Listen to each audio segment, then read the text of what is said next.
लोकसभा चुनाव से पहले कांग्रेस पार्टी के नेता जहां पार्टी छोड़कर भाग रहे हैं तो वहीं बीजेपी का कुनबा और मजबूत होता जा रहा है। अशोक चौहान के बीजेपी में शामिल होने के बाद एक और नाम चर्चा के केंद्र में आ गया है। कयास ये लगाए जा रहे हैं कि वो भी बीजेपी में शामिल हो सकते हैं। वो कोई और नहीं बल्कि मध्य प्रदेश के पूर्व मुख्यमंत्री रहे और कांग्रेस के कद्दावर नेता कमलनाथ है।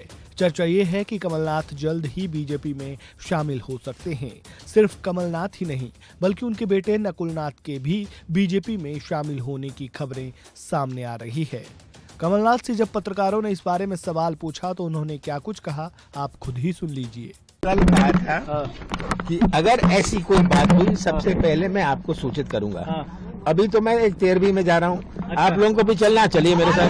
तो सर बात कुछ है सर आगे कल परसों किसी तरह की स्थिति कौन सी बात सर भाजपा में शामिल होने की नकुलनाथ जी की बात हो रही है? मेरी तो कहीं बात नहीं हुई सर। ठीक है। वहीं कमलनाथ के बीजेपी में शामिल होने की अटकलों के बीच बीजेपी के नेता तजिंदर पाल सिंह बग्गा की प्रतिक्रिया सामने आई है। उन्होंने कहा कि कमलनाथ की बीजेपी में शामिल होने की खबरें फर्जी है। उन्होंने हाल ही में ये एक्स पर पोस्ट शेयर करते हुए लिखा कि 1984 के सिख विरोधी दंगों के आरोपी कमलनाथ के लिए बीजेपी में कोई जगह नहीं है। प्रधानमंत्री नरेंद्र मोदी के होते हुए कभी ऐसा संभव नहीं हो पाएगा, ऐसा मैं आप सबको भरोसा दिलाता हूं। वहीं आज तक से बातचीत में भी उन्होंने इस बात को दोहराया। उन्होंने कहा कमलनाथ 1984 के सिख विरोधी दंगों के आरोपी है। उनके खिलाफ कई गवाह है। मेरे द्वारा 8 दिन का अनशन करने के बाद कमलनाथ के खिलाफ एसआईटी जांच शुरू की गई। रकाबगंज गुरुद्वारा को जलाने के पीछे वही व्यक्ति है जो नवे गुरु श्री गुरु तेग बहादुर जी की याद में बनाया गया था। भाजपा में कमलनाथ के लिए कोई जगह नहीं है और मैंने अपने ट्वीट में ये साफ कर दिया है। मैंने वरिष्ठ नेताओं से बात की है और उन्होंने कहा है कि भाजपा में कमलनाथ के लिए दरवाजे बंद हैं। मैं हमेशा से ही कमलनाथ के खिलाफ रहा हूं और उनके बेटे नकुल के बीजेपी में शामिल होने पर मुझे कोई आपत्ति नहीं है। ये तो हुई बात बीजेपी नेता तजिंदर बग्गा की। वहीं कांग्रेस नेता दिग्विजय सिंह ने इस मामले पर क्या कहा, जाते जाते वो भी सुन लीजिए। जी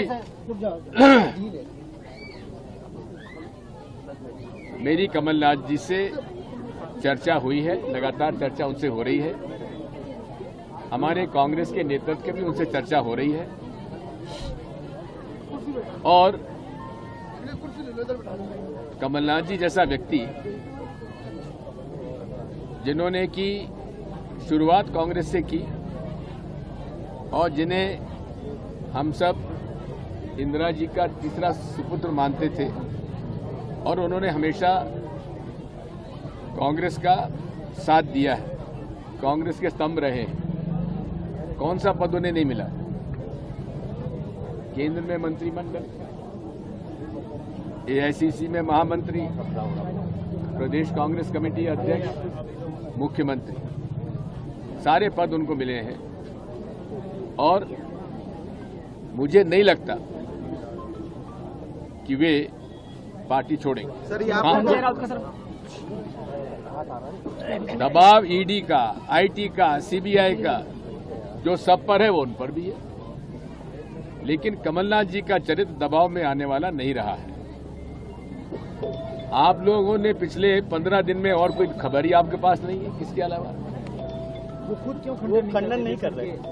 और कैसे खंडन करेंगे कि उन्होंने ज्वाइन नहीं किया, उन्होंने इस्तीफा दिया, और क्या खंडन होता है? कुछ बता पाएंगे? धन्यवाद।